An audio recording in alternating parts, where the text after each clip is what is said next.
কয়েক মাস স্থিতিশীল থাকার পর দেশের বাজারে বাড়তে শুরু করেছে চিনির দাম। সপ্তাহের ব্যবধানে দর বেড়েছে অন্তত 7 থেকে 10 টাকা। ব্যবসায়ীদের দাবি, চাহিদার তুলনায় সরবরাহ কমায় কিছুটা বাড়তে শুরু করেছে দাম। রঞ্জিবুল মিজানের রিপোর্ট।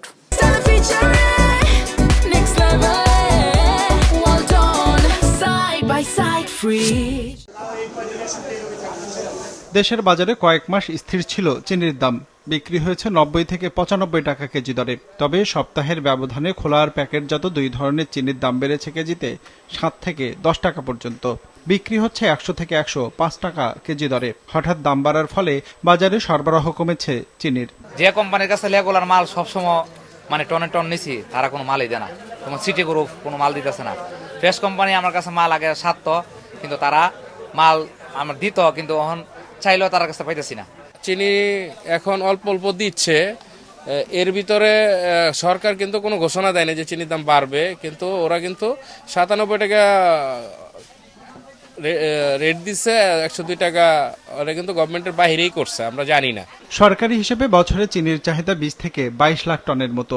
সেই চাহিদার 15 থেকে 20% উৎপাদন হয় দেশের চিনি কলগুলো থেকে, বাকিটা আমদানি করতে হয়। দেশের বাজারে এই চিনি সরবরাহ করে কয়েকটি বাণিজ্যিক প্রতিষ্ঠান। তারা বিশ্ববাজার থেকে তা আমদানি করে এবং পরিশোধন করে বাজারে সরবরাহ করে। পাইকাররা জানান, পরিশোধনকারী প্রতিষ্ঠানগুলো দুইটি বন্ধ রয়েছে, ফলে সরবরাহ কমেছে চিনির, যার প্রভাব পড়েছে বাজারে। সাপ্লাই চেনে যদি ব্যাঘাত ঘটে, তখনই আমাদের এই বাজারটা অস্থিতিশীল হয়ে যায়।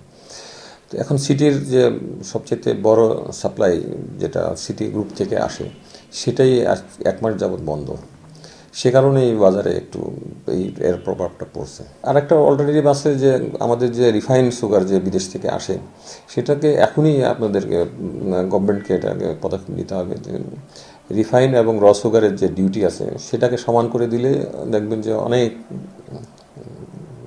যারা আছে, যারা ইম্পোর্ট করেন, তারা নিয়ে চলে আসলেই বাজার অ্যাভেলেবেল হয়ে যাবে। বন্ধ থাকা প্রতিষ্ঠান দুইটির একটি উৎপাদন আবার শুরু হওয়ার কথা রয়েছে সপ্তাহ দুয়েকের মধ্যে। আর তা চালু হলে কমে আসবে এই পণ্যটির দর, জানান ব্যবসায়ীরা। রঞ্জিবুল মিজান, বিজনেস রিপোর্ট, মাছরাঙা টেলিভিশন।